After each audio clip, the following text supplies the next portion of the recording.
এত বড় সাহস, কাজের মেয়েটা আমার সাথে লাইন মারতে চায়। মা, মা কোথায় তুমি? কি হয়েছে? চিলাইতেছেন কেন? খালাম্মা ফোনে কথা কয়, ডাক দিয়েন। এগুলো কি? এগুলো আমি কি দেখতেছি? দেখতেই তো পাইতেছেন, আমার কম লাগবো। এই তোমার লজ্জা করে না? সামান্য কাজের মেয়ে হয়ে তুমি আমার সাথে লাইন মারার চেষ্টা করতেছো? নিজেকে কখনো আয়নায় দেখেছো? কেন, আমার কি মন চাইতে পারে না? তোমার মন আমি বের করতেছি, দাঁড়াও। আজ হয় তুমি এখানে থাকবে, না হয় আমি। কই যাবো আমি? তোমাদের বস্তিতে। নিয়ে যাবি? দেখো ও কি করেছে, তোমার আদরের কাজের মেয়ে এগুলো কি করেছে দেখো।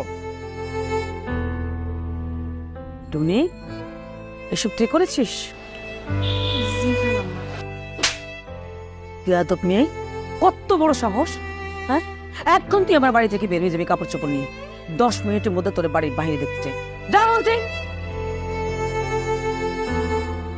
আরো আদর দিয়ে মাথায় উঠাও। মানুষ, রাগ করিস না, আমার বিয়ে হয়ে গেছে।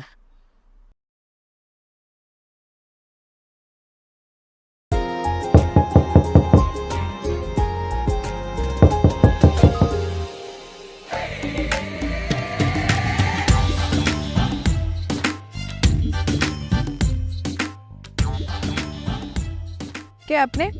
পরিচয় কি? পরিচয় কি মানে? আমার বাসায় আমি পরিচয় দিয়ে ঢুকবো? আপনার বাসা মানে? তার আগে তুমি বলো তুমি কে? আমি আমার পরিচয়টা বলে দিচ্ছি। আমি এ বাসার কাজের মেয়ে।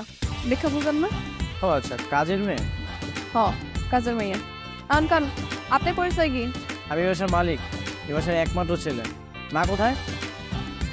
ও, তার মানে আপনিই সেই ফাজিল পোলা যে সারাদিন কাম কাজ পড়ালেখা বাদ দিয়ে টোটো করে ঘুরে বেড়ায়।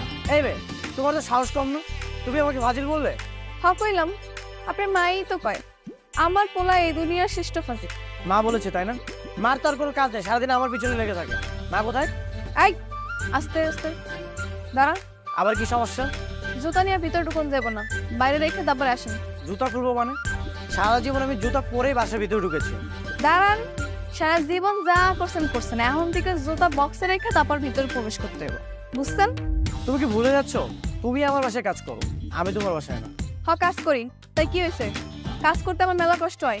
জুতা বাইরে রেখে তারপর ভিতরে আসেন। আমার মা যে তোমাকে কি দেখে রেখেছে। এই সরো তো। এই, মা, এই, আরে জুতোটা খুলে যান না। মা, মা। কি রে, কখন এলি? সেখানে কারোর সাথে দেখা হয়েছে?